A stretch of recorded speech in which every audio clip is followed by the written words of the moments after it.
It was Anthony Trollope in the novel Barchester Towers who said, "Only the preacher can compel people to sit still and be tortured."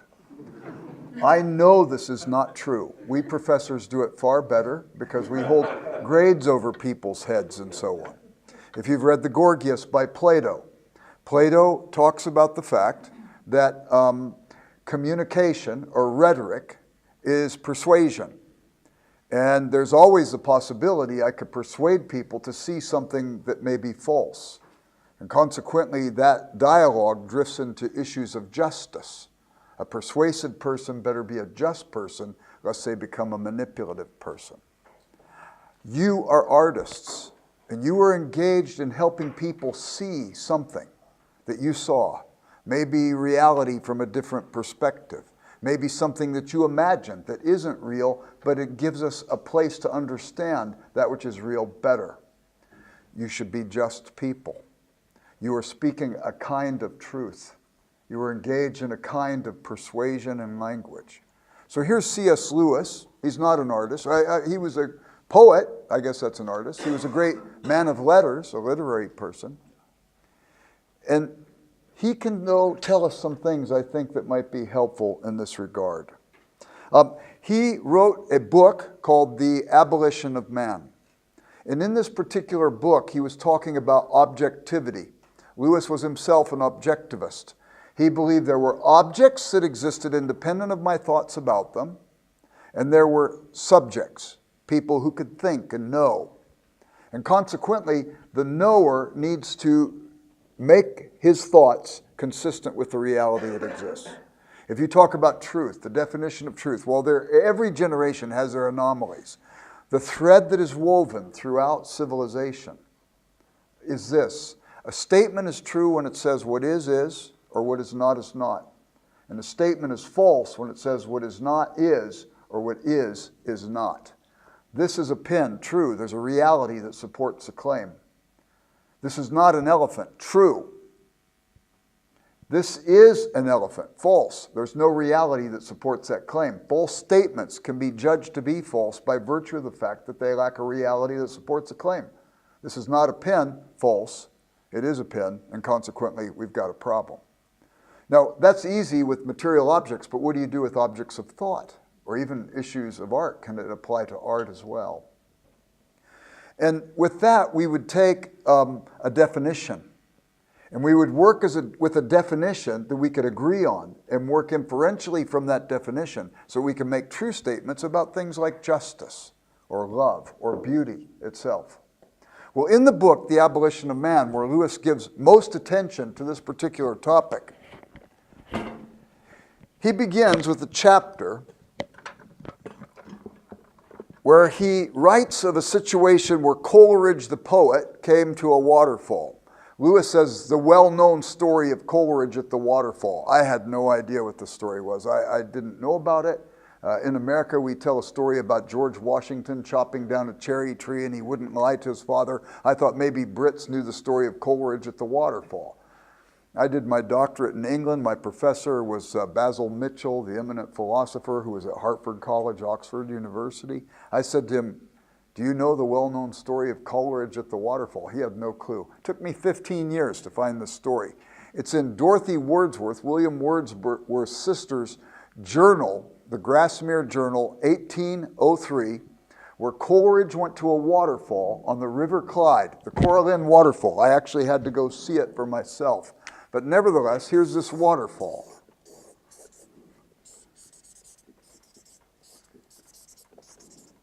And while the stream went down, Coleridge was standing there, and he was there with two tourists. And the two tourists looked at the waterfall, and one tourist said the waterfall was pretty. The other one said the waterfall was sublime.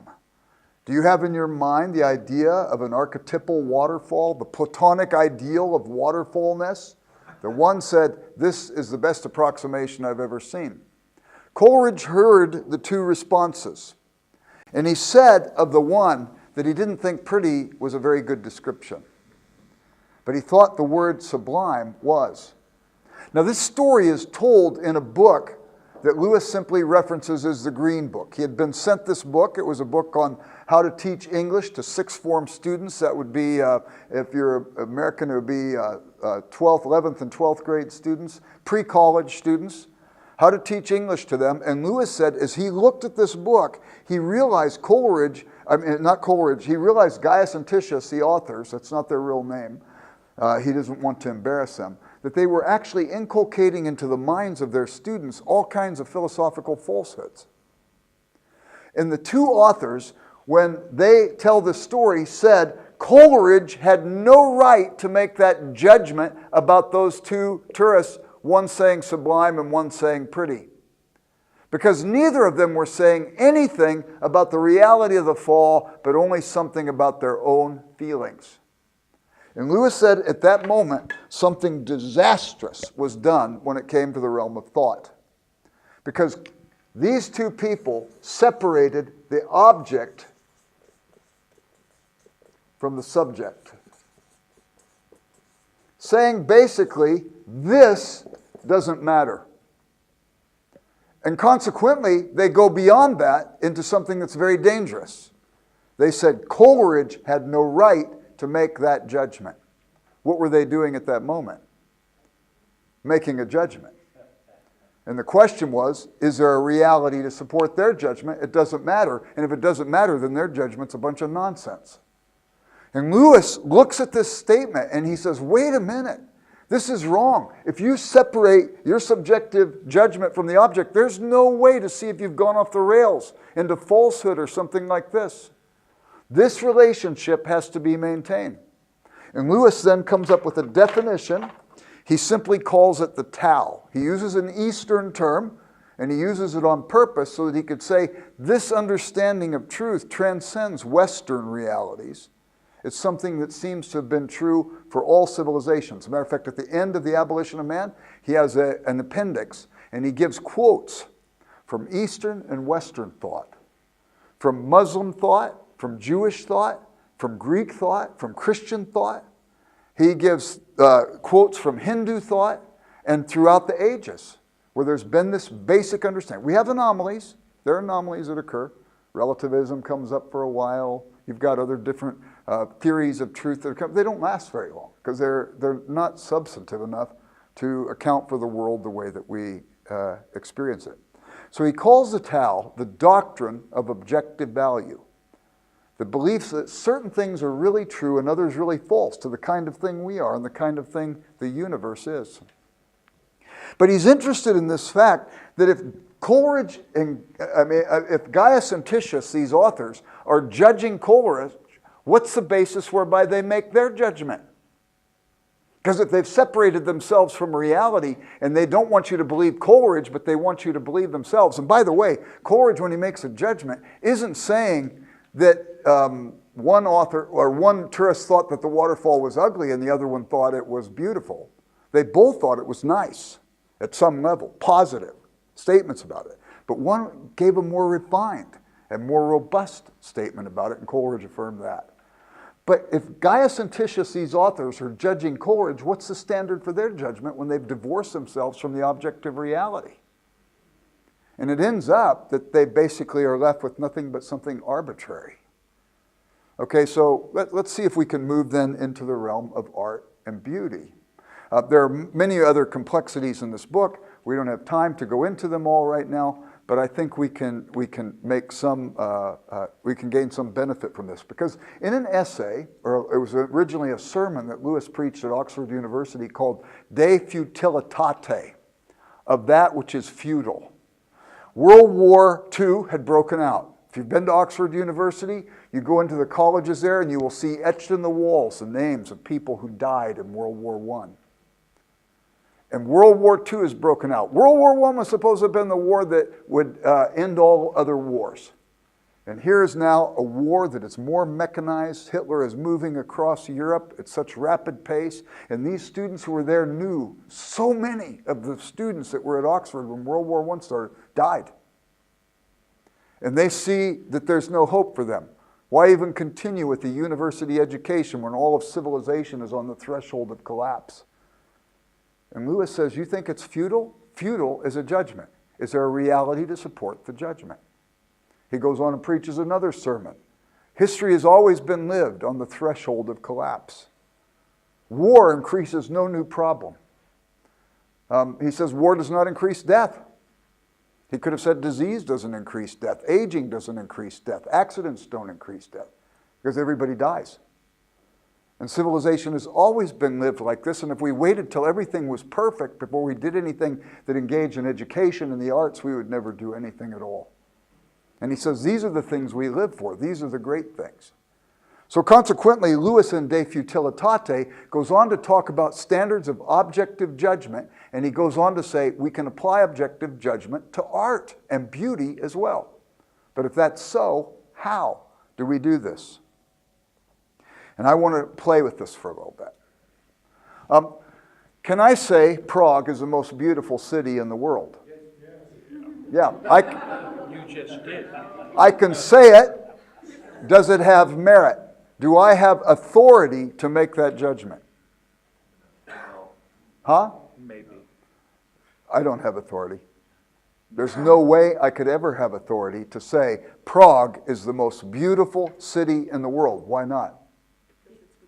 Huh? Because it's Budapest. No.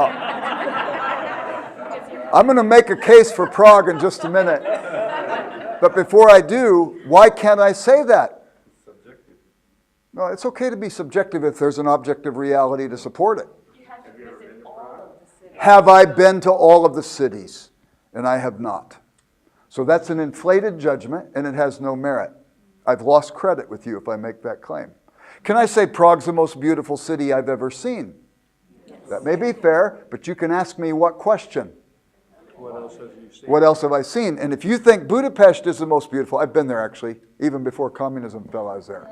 But I've been there many times, and it's beautiful, I give you that. But if I had never seen Budapest, and she thought Budapest was the most beautiful city, and I said Prague's the most beautiful city in the world, but I'd never seen that, then I've lost credit with you. If I say to you, when you ask me what other cities have I seen, if I said, well, I've been to Barstow, California. Barstow, California is about the ugliest place I've ever been on planet Earth. And I would have no credit because there wouldn't be any kind of favorable comparison. But if I've been to places like Budapest and Salzburg and Quebec City and Seattle and San Antonio, Texas, if I've been to places like Paris, that's okay, but if I've been to some of these different places and I gave you the list of all the cities I've been to, it would be high on many people's lists. If I have told you that when they say these are the most beautiful islands in the world, and of the 10, I've probably been to 8, now all of a sudden I've got a little bit of credit. But now if I say to you, it's the most beautiful city I've seen, and I've seen a lot of beautiful cities, what can you ask me? Beg your pardon? What criteria? By what criteria? What's my definition of beauty? And not only that, how do I apply it to things like cities? And if I can't give you that, I'm reduced to this. I like Prague. And if I inflate it beyond that, I am really not very truthful. So how do we do this with beauty, for example? So what Lewis says in Reflections on the Psalms, he's talking about the fair beauty of the Lord. He's talking about the fact that the psalmist talks about the beauty of God. How can he make those claims? And Lewis, as he's analyzing those psalms, says we have two things. We have admirable beauty, and that would be objective. It's intrinsic in the object. Whether or not I see it, it's there. And then we have what he calls enjoyable, and that's subjective. Subjective beauty. That's my ability to appreciate, my capacity to see and enjoy. Now, the thing is, if this is true, we've got object, subject. And these have to be in a dance together, so to speak. Interestingly enough, I remember once saying to my wife that I thought Picasso was an idiot. She said, really? What do you know about Picasso? I didn't know anything about him. She said, well, the first thing we have to do is renegotiate who the idiot is here. And then we have to see if that idiot is educable. She had taken a course on Picasso, and they had a huge exhibit at the Chicago Art Institute, which is one of the great art museums of the world. And we went down to see it, and she took me through this exhibit and explained to me what was going on. I go, oh my heavens. Then we went to Barcelona, Spain one time. We saw the Picasso Museum in Barcelona. And I go, wow. He's not my favorite artist, but he's one of them. And I learned. And so consequently, there was something objective there that I lacked the capacity to see. And so I could be brought into that understanding by somebody who had informed opinion. So let's look at this. As soon as I ask the question, I want you to shout out your answers.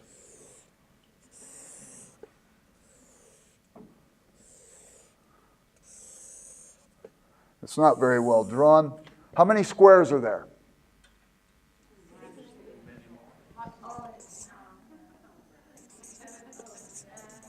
You're all looking at the same thing. Many, many? 25. Shout it out. 26. You're all looking at the same thing. You're coming up with different answers.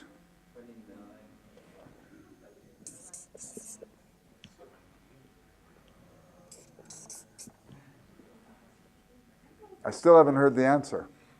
All right, you ready? 27. Okay.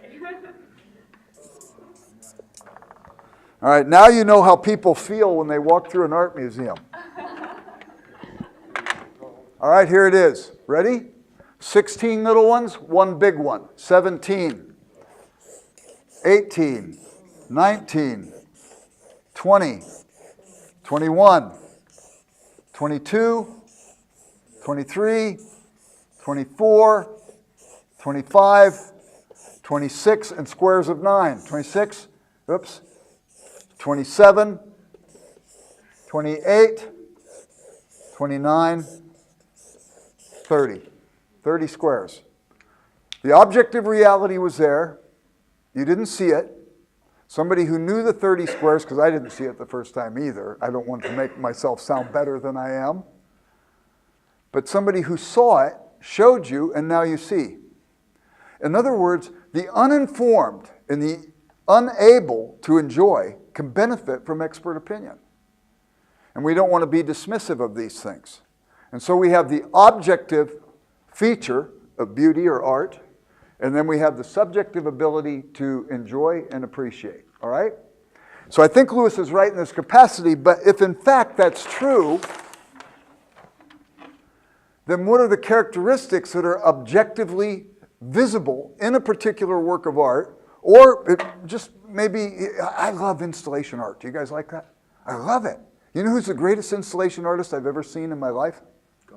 God, absolutely.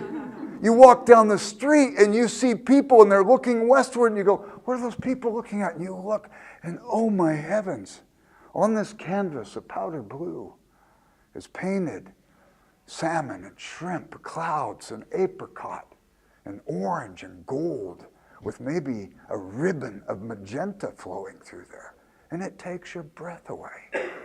And as it begins to dissolve before your very eyes, you almost grieve as it passes. But don't worry.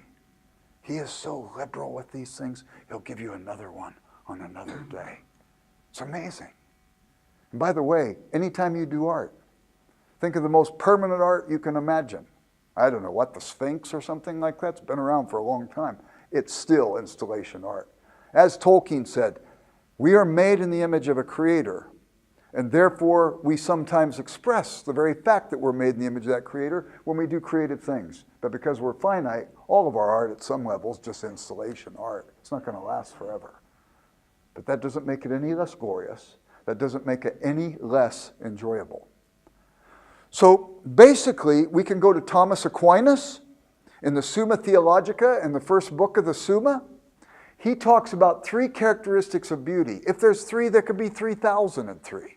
But at least these 3 get us started. And he says good art, or that which is beautiful, has integrity. Has integrity. In other words, it actually represents what it's supposed to represent. So, I don't know how it is in your countries, but in our country at Christmas we go buy Christmas trees. We bring them into our homes and we put baubles on them and lights. And when you go to the Christmas tree lot, do you buy that one? Or do you buy the second one? We buy this one. Why? Because it has integrity with Christmas tree-ness. Where did we get the idea of Christmas tree-ness? Was Plato right and it came down to us somehow? We had an intuitive understanding of this? Or was Aristotle right? We saw thousands and thousands of Christmas trees and we were able to extrapolate a generalization by which we are able to incline ourselves to what we think has the best integrity. I'm not sure who's right, Plato or Aristotle. Maybe there's a little bit of both in this. But nevertheless, integrity is something that we incline ourselves towards. And the other thing too is as soon as we think we've got the integrity issue figured out, then all of a sudden there's somebody who comes along and gives us another angle of vision, some artist who's creative, and sees something we've missed and comes at it a little bit different angle and shows us a level of integrity we never considered. One of my favorite paintings of all time is Marcel Duchamp's Nude Descending a Staircase, 1905. Some people consider it the first work of modern art. Do you guys know the painting? Okay. So in 1905, film was just starting to really come into its own. And he took film and pictured a person descending a staircase. And he tried to capture all the frames in one frame, one painting, one canvas. And what did he capture in there? The image of a nude? No, it doesn't look anything like a nude. What does it look like? Movement. Movement. He was looking for the integrity of movement. And he came at it from an angle, a fresh angle that was informed by this new artistic form called film. And he let us see something, and we look at it and we go, oh my heavens. Wow. Wow. Okay, so what's the next thing? Integrity is one, and it doesn't mean then that just because we see all these examples, we can't think of a fresh way of looking at it. That's where the creative work sometimes comes in. And you help people see in a way that takes their breath away. And if you do that, you've spoken truth at some level because there's an objective reality to your subjective presentation of this particular thing. The next area is proportion. Proportion. Okay, so I remember when I was in elementary school, first grade, we were all supposed to make a little book, and the title of the book was All About Me. So the first picture was a picture of myself. I didn't have any room for anything but my head on that page. I had an inflated view of myself. The next page I was supposed to put my parents. They took a half a page each, their whole body. And then I had to have a picture of my siblings, and they were like little ants on the page. So self-referential are we at that age. And then I went to my teacher and I said, I'm done. And she said, there's still more time, Jerry. You need to draw something else. Draw something you like. I like airplanes. I drew an airplane. I finished and I went to my teacher, Mrs. Reinhardt. I said, Mrs. Reinhardt, I'm done. She said, Jerry, there's still more time. Draw something else. I drew 3 airplanes. I'm not very creative.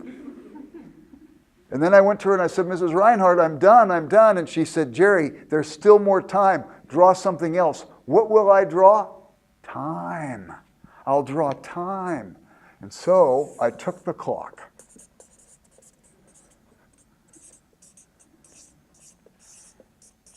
Oops.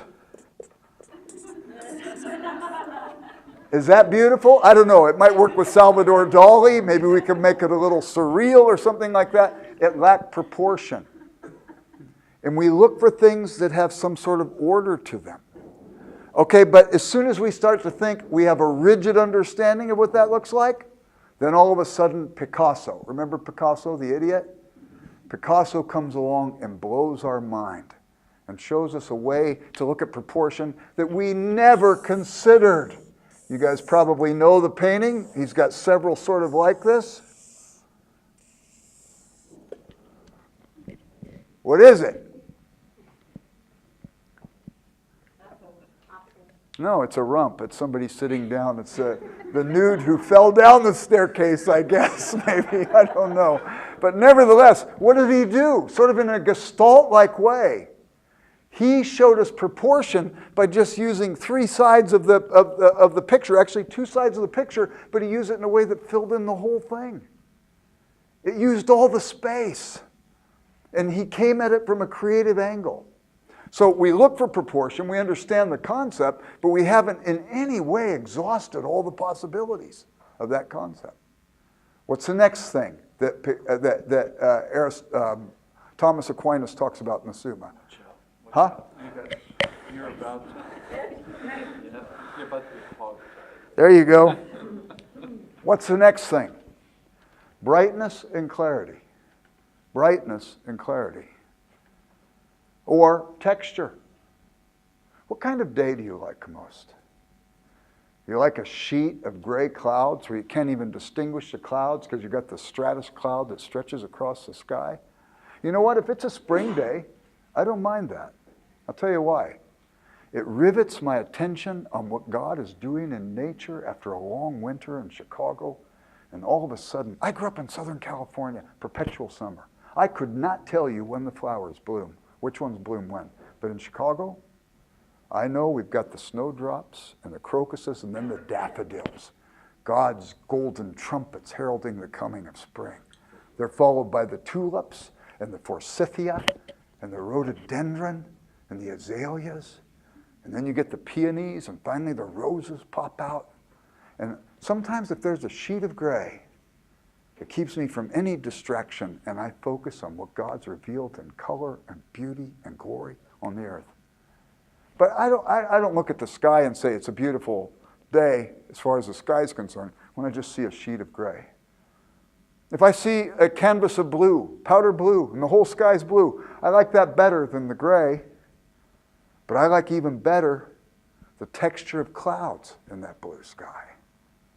And even better, I like it when the sun is shining in such a way that you've seen it before. You've got a ribbon of gold on the sunward side of the cloud. Gold.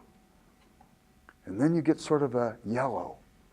And then all of a sudden you get white. And then you get dove. And then you get ivory. And it drifts off into kind of gray in the trailing side. Or even better, the sunset, where the sun setting is reflecting on those clouds and giving us a cornucopia of colors. Which day do you like best? How about snakes? My kids used to have snakes. You know, they have personalities. Have you ever noticed that? We don't tend to notice them very much. There's a beauty even to the personality of the snake. They had a California king snake. It's beautiful. It has bands, 3 bands of color, and then they repeat all the way down the snake. And this snake, when my kids would come home from school, it would raise up. He was kind of an extrovert. It would raise up in the aquarium, and it would want them to pick him up, and they would wrap him around him, and he'd kind of hug them. If my son Grady, who fed it all the time, came in, the snake would go to Grady. It's interesting. We see it in dogs, and we see it in, well, you don't see it much in cats. They say, you come home and your dog treats you like you're a god.